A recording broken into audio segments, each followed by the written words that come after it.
So I'm talking about my project that I did for my class.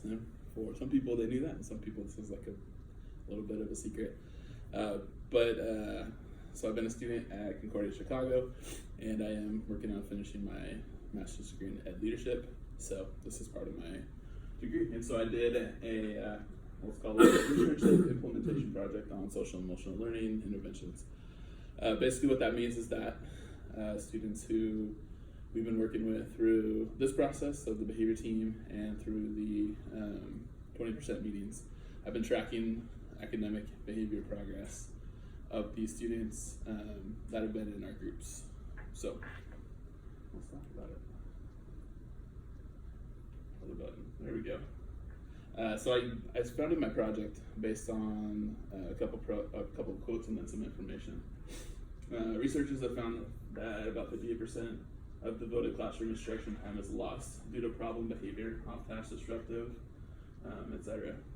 And I found like that is super true for us too. In times where we are called to support students in class, disruption, off-task, that stuff happens 100%, I feel like.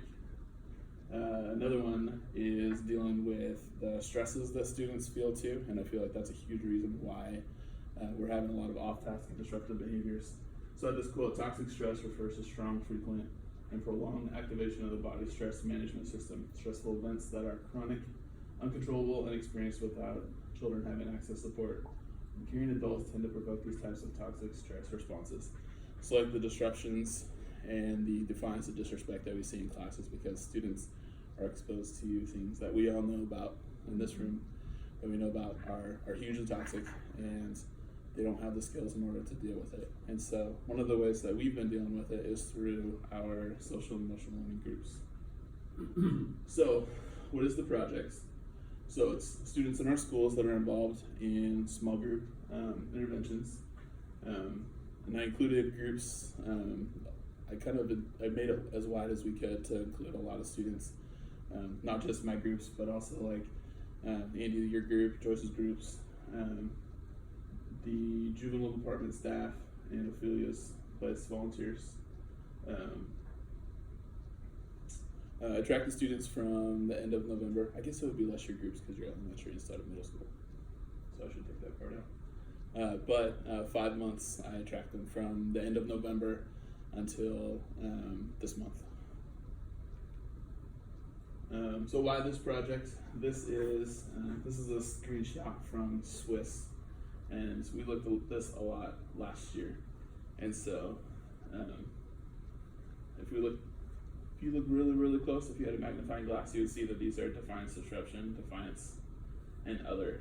This big number right here is 1,067. This is like the whole gamut of referrals that we had from last school year. The 17-18 school year, we had 4,417 referrals, and we felt every single one of those, they were pretty burdensome. And then I thought a number that also stood out, 1,562 referrals were marked as obtaining attention from other people. Like kids are crying out for attention from somebody, and so they're doing it in a really negative way, often. And just to show that it's kind of increasing over time, the year before that, we had 2,206 referrals, and 1,184 were to obtain attention. So although the percentage is down, the frequency is up. So I created a SMART goal based on the information that I had reviewed, and so I talked about by March 30th, and given instruction, practice and social emotional regulation skills. Project students, so the students that I tracked, will have a decrease in instances of negative behavior and demonstrate progress toward grade level standards as measured by standardized assessment and school collective behavior data. So, in simple terms, instances of negative behavior, so anything that's reported by a behavior referral, and then grade level standards tracked by standardized assessments. Those are anything that we track through Easy CBM, which I'll talk a little bit about in a second. All right, so the first one is Easy CBM, and so that's a new data tracking tool that we are using this year. It's a standardized assessment that's used nationally. It's based out of University of Oregon. It is a tool that we use to track progress in math and language arts. And so teachers are giving this assessment 3 times a year, and they're tracking the progress that students are making over time. The second one is one that we're all familiar with, is SWIS. And so SWIS is a tool that we use to track referrals and input anything that comes into the office that has to do with behavior. The third tool I use, which I think is kind of interesting, is a teacher survey. I sent out a teacher survey to our certified staff and asked people who work with middle schoolers to fill out some information. And so we'll talk a little bit about each of these. So the big question that I wanted to ask was, were the SEL groups effective in changing academics and behavior for project students? We'll take a look at some of the data. So these are behavior referrals for students who are involved in the group. There were 47 students who qualified to be in our groups during that time. And as you can see, there's significant differences from the graph. So we'll take a look at this side first, which is total referrals from the fall.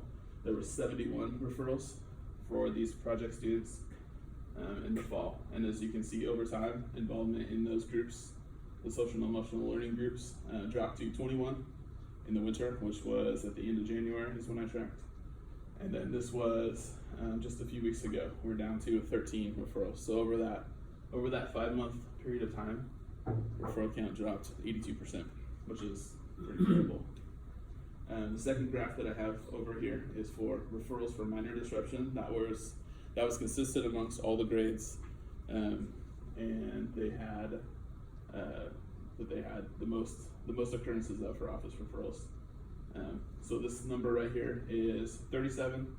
This is 16, and this is 1. So to go from 37 referrals for minor disruption to 1 referral is pretty incredible. Excuse me. All right, so this is project student progress in their EasyCBN data, and this is their tracking progress in their academic classes and how they're accessing. And so a couple important things to point out: the tall numbers up here. These are the number of students who are low risk, and so we want to have as many students as possible in the low risk area. And in this category right here, we had 69% of students that were progress students were in the low risk group. We had 22% of students who were in the some risk group, and we had 16% of students who were in the high risk group. And what we want to see is an increase in low risk and a decrease in the some and high risk categories, and so we did. We ended up with 74 ET%, and then if I do my math right, I think this is 8%. So we were able to show that students involved in those groups over time were able to have a decrease in high and some risk, so that means that they're accessing more and they're moving more into the low risk category, which is exactly what we want to see. Math was slightly less dramatic. On this side, it went from 74% to 75%, and then 73% to 75%, and then we have 1% decreases in those areas. So still some progress, but not quite as dramatic as in the reading side. I felt like this information was pretty interesting too. So if we go back a couple of slides, then we see dramatic differences in the referral counts, total referrals, and then in referrals for minor disruption. Huge differences over a 5-month period of time. I asked teachers several questions, and I highlighted a couple of them in here. The first one is, how has SEL instruction impacted student behavior and access to curriculum?